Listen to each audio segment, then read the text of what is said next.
Muito obrigado pela vossa presença, muito obrigado pelo convite, desde já. É para mim um grande gosto estar aqui hoje e particularmente estar aqui no Instituto Mar da Costa, que é uma figura que eu conheci em 2 ocasiões apenas, uma vez no jornal, que era um sítio onde ele frequentemente ia e mantinha um debate curioso com os amigos jornalistas que ali tinha. Curiosamente vinha de uma área política que não era a área de mainstream do jornal, mas ele tinha um grande respeito e que tinha adquirido na relação com os jornalistas. E depois, mais tarde, como Ministro da Defesa, encontrei-o na Noruega e fiquei sempre com uma grande admiração por uma pessoa que saiu cedo demais da vida e que teria tido um papel fundamental, enfim, na política portuguesa, mas teve de qualquer forma, porque eu acho que muito daquilo que é a alma do CDS-PP tem muito a ver com ele e tem muito a ver com o conjunto de princípios e ideias que ele defendia. Eu devo dizer que tinha pensado falar um pouco de um tema que, perante os convidados estrangeiros, não sei se é o mais oportuno, particularmente tendo em atenção que era uma espécie de reflexão luso-portuguesa sobre o nosso próprio papel no mundo e sobre a nossa posição no mundo. A minha ideia era esta, era tentar... Hoje em dia há uma série de think tanks e de grupos de pessoas menos organizadas que refletem e que tentam refletir sobre a situação em que vivemos, tendo em atenção em particular a urgência financeira que atravessamos. Eu ia dizer atravessamos, mas acho que devemos dizer atravessamos, que é para ser mais prudente. E há uma reflexão que, no fundo, traduz aquilo que é uma angústia, sejamos claros, que atravessa vários setores da sociedade portuguesa. Isto é uma questão que não tem necessariamente, não é divisiva sob o ponto de vista partidário, relativamente ao nosso futuro e à procura de soluções para o nosso futuro. Penso, aliás, que quanto mais estes grupos e quanto mais se refletir disto de uma forma serena, desapaixonada, não pública, sobre este tipo de questões, melhor. Acho que a boa vontade e o interesse das pessoas em colaborarem nestas reflexões significa, de facto, também a capacidade de construção de alternativas. E acho que há aqui um problema que, por um lado, traduz uma certa autocrítica, isto é, há uma certa responsabilidade geracional pela situação em que estamos. É evidente que nessa responsabilidade há nomes mais evidentes que de acordo com a leitura que se faça, serão os responsáveis por essa situação, mas a responsabilidade também é encontrar, nesta geração, um contributo para sair da situação em que estamos e dos problemas e tentar encontrar resposta para o futuro. Eu devo dizer que me confronto, de há uns tempos para cá, com esta ideia de que criou-se na sociedade portuguesa, e está criada na sociedade portuguesa, uma espécie de autodesculpabilização que tem a ver com o facto de pensarmos que nada disto depende de nós, quase tudo isto depende do estrangeiro, cada vez mais o nosso futuro depende do estrangeiro. Isto é uma forma cómoda, é uma almofada para não fazermos nada. Quer dizer, há um pouco a noção de que, dado que a questão europeia, a questão internacional são fundamentais para nós e sem que isso mude, nada pode acontecer que seja significativo para o nosso futuro, criamos uma espécie de saída automática e de uma certa preguiça relativamente a essas soluções. Ora bem, há muita coisa que se pode fazer e há muita coisa que nós devemos fazer pela nossa parte e também há muita coisa, e aí eu não excluo que tenham algumas leituras diferentes relativamente à maioria que está no poder nessa matéria. Há muita coisa em que devíamos e devemos ter uma ação proativa nos quadros internacionais nos quais temos capacidade de intervenção ou que temos potencial capacidade de intervenção. E, portanto, penso que há um debate a fazer lá fora, temos que estar presentes nesse debate, temos que estar atentos a esse debate e saber colocar-nos nele. E cá dentro temos que fazer uma reflexão serena e calma sobre as alternativas que temos que considerar.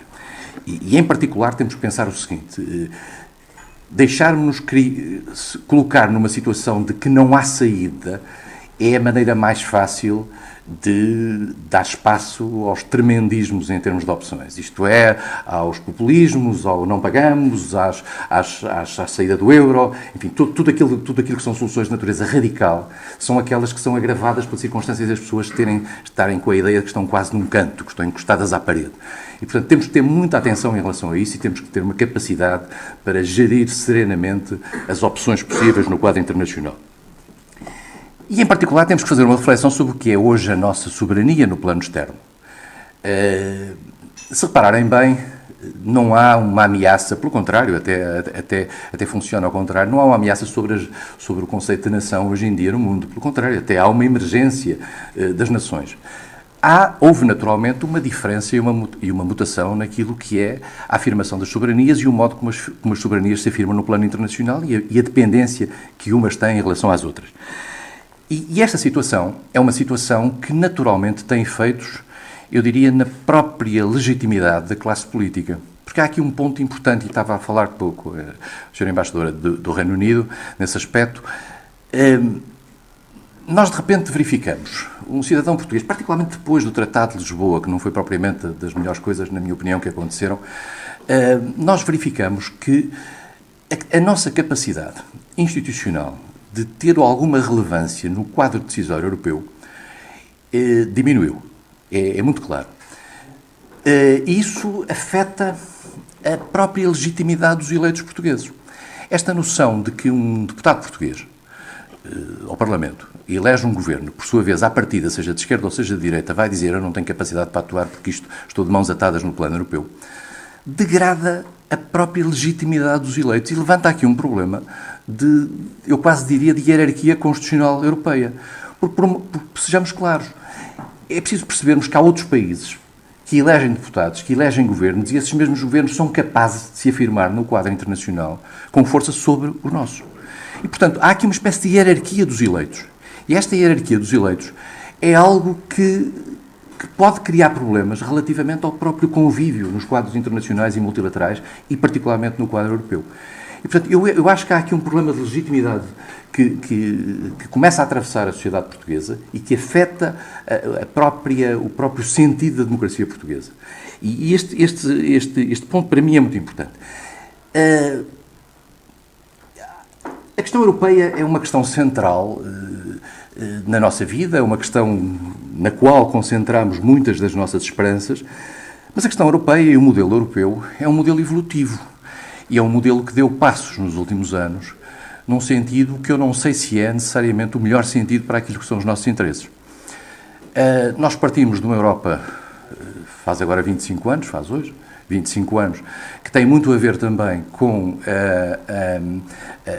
a queda do Muro de Berlim, que tem a ver com a reconciliação alemã, que tem a ver com uma Europa em que os elementos de solidariedade funcionavam, eu diria, como elementos compensatórios relativamente àquilo que é a abertura de outros poderes.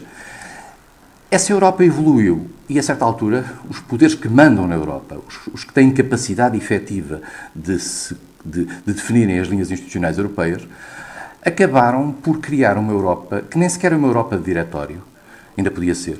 Hoje é uma Europa em que o diretório só tem um nome. E portanto, eu lembro-me que nós, durante muitos anos, na vida europeia aqui em Portugal, fugíamos muito ao diretório e tentávamos dizer há um perigo de se criar na Europa um diretório e nós ficamos fora e depois qual é a nossa margem de manobra. Bom, o que é irónico é que esse diretório que se chegou a desenhar, hoje em dia praticamente se diluiu. E nós encontramos hoje uma posição alemã muito afirmada. Há quem diga que é uma potência relutante nesse sentido. Eu acho que, apesar de tudo, já foi mais relutante do que o que é. Algumas declarações que vêm hoje de Berlim simbolizam qualquer coisa de estranho. Aquilo que a Sra. Merkel disse outro dia a propósito do Sr. Cameron, aquilo que a Sra. Merkel disse anteontem a propósito da questão dos licenciados portugueses, configura manifestamente uma intromissão na vida de outros Estados, de uma forma que passa para além daquilo que é a lógica normal de convivência comunitária. E, portanto, isto traduz uma atitude alemã de franqueza, porque eu acho que é uma atitude de franqueza. Mas esta franqueza a gente tem que saber ler, porque tem que saber ler o que é que está por trás disto e qual é o tipo de filosofia subjacente a esta atitude. Eu confesso que custa-me sempre receber lições, às vezes nós pomos-nos a jeito para isso, mas receber lições do exterior com ar patronizing. E algumas vezes, algumas dessas lições, se calhar, são merecidas em função dos nossos próprios erros. Mas dito isto, acho que há uma regra, e costumava haver uma regra, no relacionamento entre os Estados, no sentido de que a afirmação de certo tipo de posições era sempre comportada numa linguagem um pouco mais equitativa. Um dos grandes mitos, digamos, da Europa é a igualdade dos Estados. Todos nós sabemos que não há igualdade dos Estados, mas o mito existe e estava lá, está nos tratados. É uma espécie de regra de bom comportamento manter esse politicamente correto. E hoje isso já está a desaparecer. E nós temos hoje a ver uma afirmação de alguns países no plano público e no plano internacional de uma forma muito agressiva. Aquilo que se assistiu há uns anos, por exemplo, daquela coreografia da senhora Merkel com o senhor Sarkozy ao lado, que parecia que estava ao lado. Mas estava no bolso. Quer dizer, portanto, é um ao lado relativamente diferente.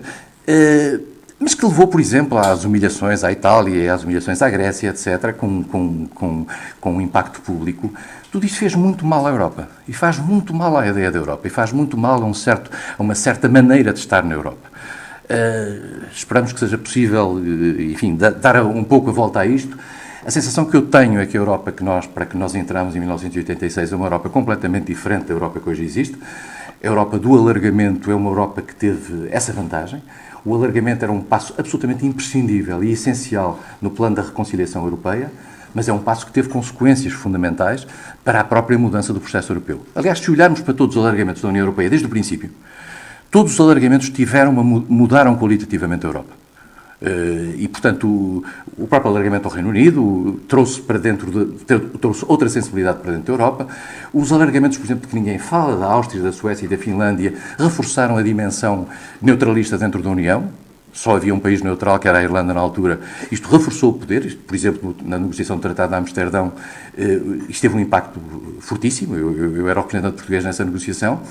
E, portanto, os alargamentos a leste tiveram naturalmente o seu impacto. Não é impunemente que houve a Carta dos Oito, não é impunemente que houve aquela divisória que o Sr. Rumsfeld sublinhou entre a velha Europa e a nova Europa.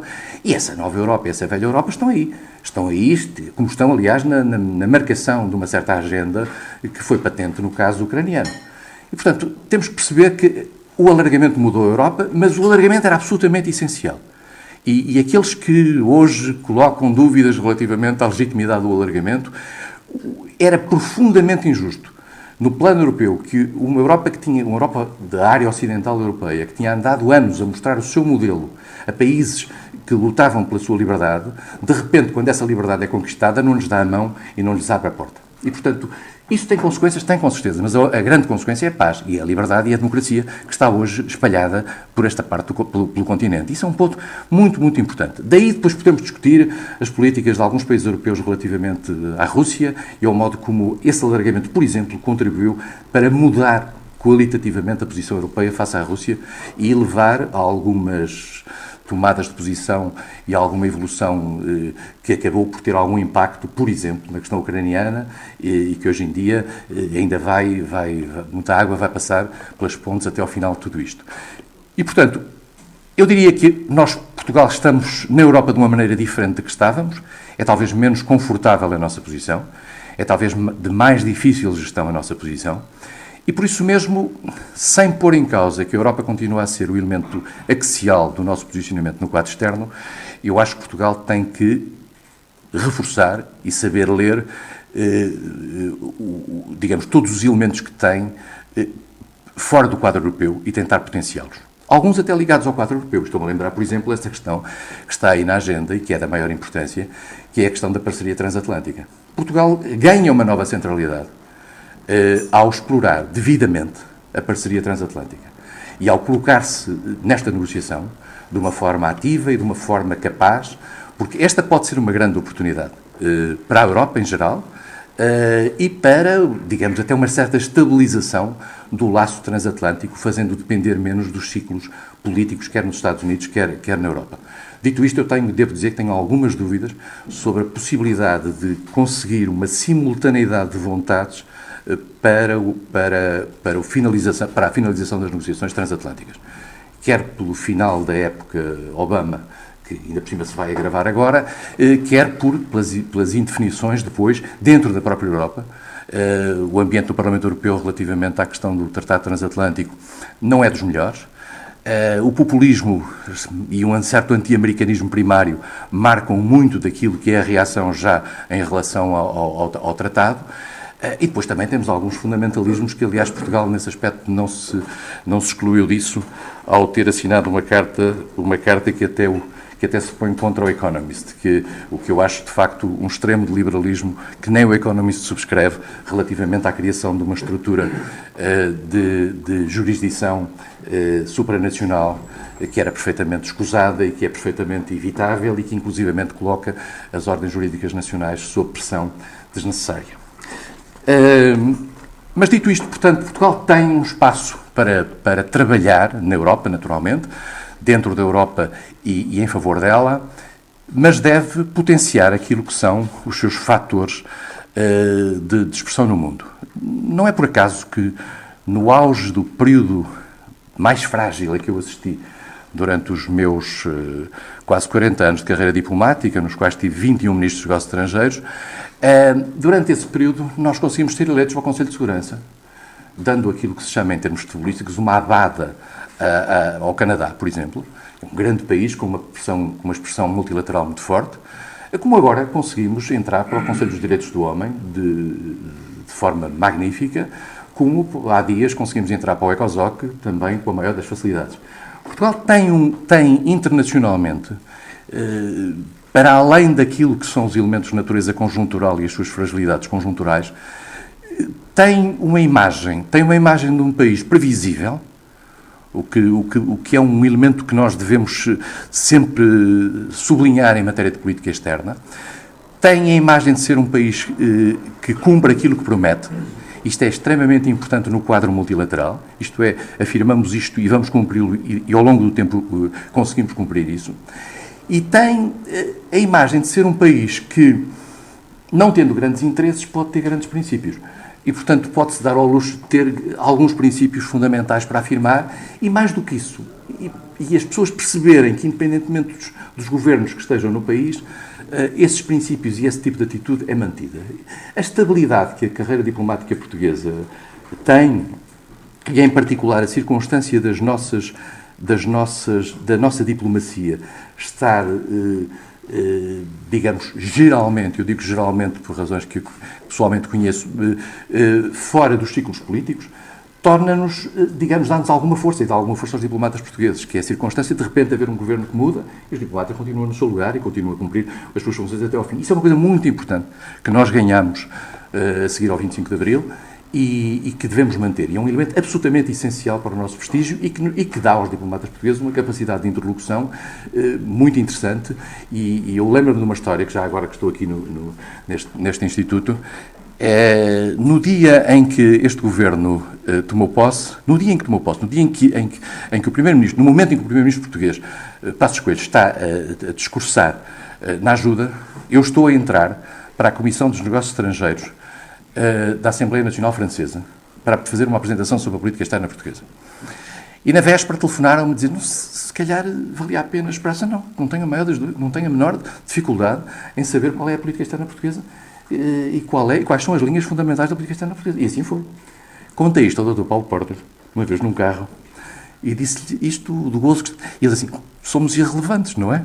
Quer dizer, senão não é, quer dizer, é evidente que as pessoas dão o seu tom à política, mas na realidade a nossa força é essa, é a capacidade de mantermos linhas comuns e concretas. Nessas linhas comuns estão alguns elementos fundamentais. Esta aposta na CPLP é uma aposta complexa. A CPLP é uma organização estranha, é uma organização que ao mesmo tempo nós não somos a comunidade britânica, nem somos a comunidade francesa, nem temos a centralidade da Espanha, que é sempre maior do que a maioria das suas antigas colónias. Não é por acaso que o Reino Unido, que os Estados Unidos não estão na Commonwealth.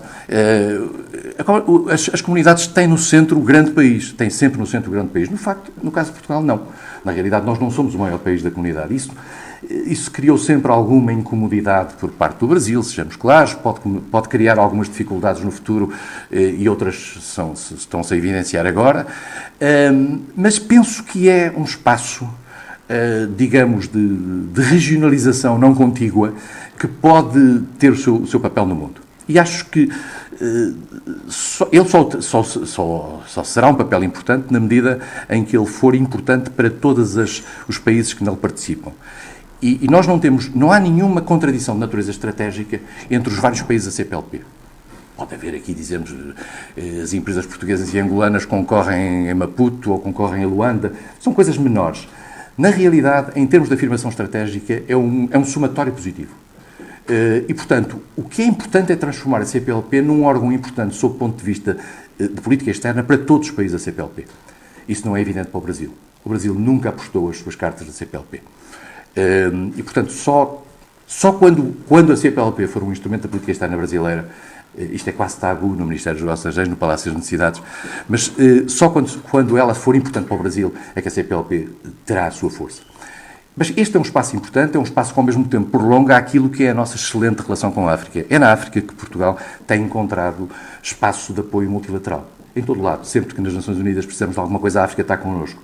Fomos nós que fizemos 2 cimeiras Europa-África, temos uma relação muito forte desde o momento em que entramos para a União Europeia, na nossa posição com o Reino Unido, com a França, com a Bélgica, na Convenção de Lomé, na Convenção de Cotonou. Portugal esteve sempre na primeira linha dos interesses africanos e isso é-nos reconhecido. Não somos um poder, digamos, excessivamente forte em termos de interesses na África, embora eu trabalhe na Motengil África, mas dito isto, não somos manifestamente algo que assuste. Com a América Latina, nós somos o contrapoder espanhol na América Latina. Os países da América Latina, que estão, por exemplo, na Ibero-Americana, têm connosco uma relação muito, muito boa, pela simples razão de que nós não somos tão pesados como a Espanha. Não temos aquela presença do rei ali à volta permanentemente naquele. E, portanto, somos um interlocutor fácil para os países de língua espanhola dentro da Ibero-Americana.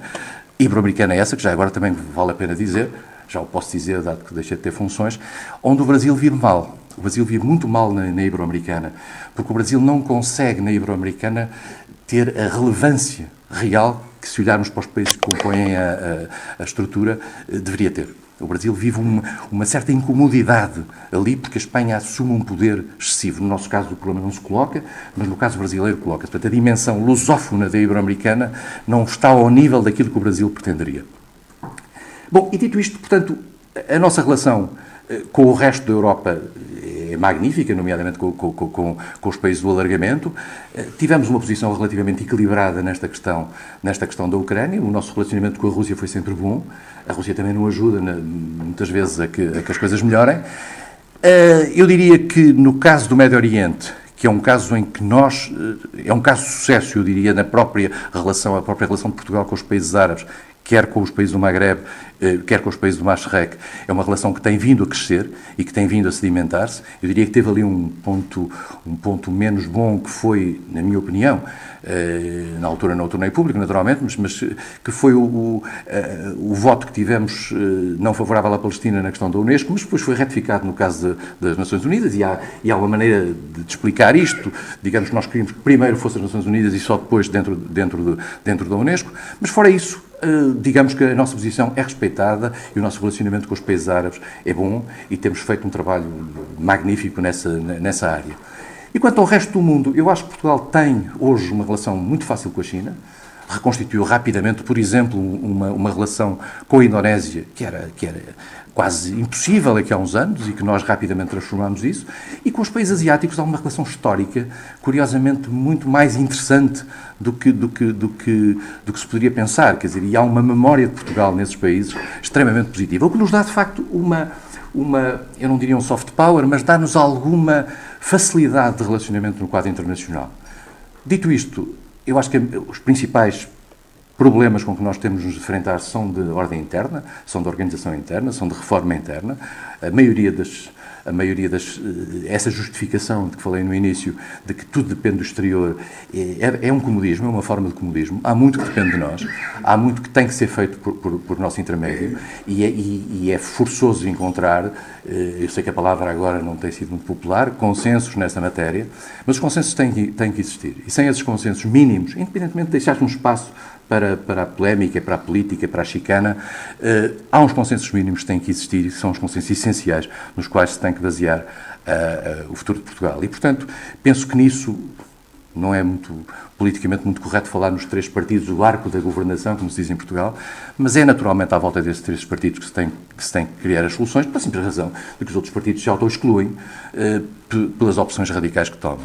E, portanto, com base nisso, e em particular na fixação de uma agenda de natureza internacional clara e inequívoca, e numa agenda de natureza interna que, em particular, possa favorecer, por exemplo, o investimento produtivo em Portugal, porque essa é a chave do nosso crescimento. Sem investimento produtivo não há crescimento. No investimento produtivo pode ser público ou privado. Nós agora também temos um novo modelo, que é o privado-público, que é o investimento chinês, portanto, que é ao mesmo tempo privado para nós, público para eles. Quer dizer, portanto, é um modelo absolutamente atípico, muito curioso. É uma privatização estatizante, quer dizer, portanto. E, portanto, são modelos especiais, mas, de qualquer forma, a nós interessa-nos o investimento tout court, mas interessa-nos muito mais o investimento produtivo. Que traga valor, que acrescente alguma coisa. E para isso é fundamental criarmos um quadro apelativo relativamente ao investimento direto estrangeiro. Um quadro apelativo para aquilo que são os elementos de contexto, para o problema da previsibilidade fiscal, para o problema da burocracia, tentar criar uma burocracia friendly, amigável, tentarmos reorganizar um pouco aquilo que é algum modelo burocrático, que também tem a ver com a pequenina corrupção, com o compadrio, etc., mas em que há uma evolução muito clara, nem tudo são os fantasmas que o Sr. Marinho Pinto lança. Há muita gente séria a trabalhar, nomeadamente na administração pública e nas empresas, e, portanto, acho que temos que ter condições para isso. Para isso também, e para mostrar isso, precisamos de uma diplomacia. E aí lá vou eu às críticas outra vez, porque a diplomacia portuguesa tem sido objeto, nos últimos 3 anos, de um desbaste que me parece excessivo. Tendo em atenção que grande parte das questões que se colocam ao país têm que ser defendidas no quadro externo, é importante manter uma base mínima, uma massa crítica mínima de capacidade de atuação no quadro externo. A diplomacia portuguesa, que gasta menos de 1% do Orçamento Geral do Estado, tem vindo a sofrer cortes no seu orçamento absolutamente impensáveis. E que são gotas d'água no quadro geral. E que têm um impacto muito grande, não apenas na máquina, mas também na própria filosofia e no próprio bem-estar das pessoas nessa mesma máquina. E, portanto, eu penso que há aqui que fazer uma reflexão sobre o próprio apoio que é preciso dar ao quadro de diplomacia, que não é só o Ministério dos Negócios Estrangeiros. A diplomacia não é só o Ministério dos Negócios Estrangeiros. Há vários setores, desde as universidades, desde as autarquias, desde as empresas, das associações empresariais, no quadro da relação externa, que é preciso federar e jogar. Tem-se feito coisas muito simpáticas. Eu devo dizer que, por exemplo, eu faço um reconhecimento relativamente ao trabalho que o Dr. Paulo Portas tem feito na área da promoção comercial portuguesa e das empresas portuguesas no exterior, mas já critico profundamente a circunstância disso ter sido feito em detrimento do Ministério dos Negócios Estrangeiros e, em particular, com a desaparição da Direção-Geral dos Assuntos Técnico-Económicos no Ministério, quando a AICEP entrou para o Ministério e quando o Dr. Portas o levou para fora, o Ministério ficou sem dimensão económica. Hoje em dia nós não temos no Ministério dos Negócios Estrangeiros uma estrutura mínima para contenciosos de natureza económica. Anda-se à procura de espaço, de sítios para colocar essa questão. As questões da diplomacia da energia, as questões da diplomacia ambiental que estavam a ser trabalhadas nessa área, desapareceram.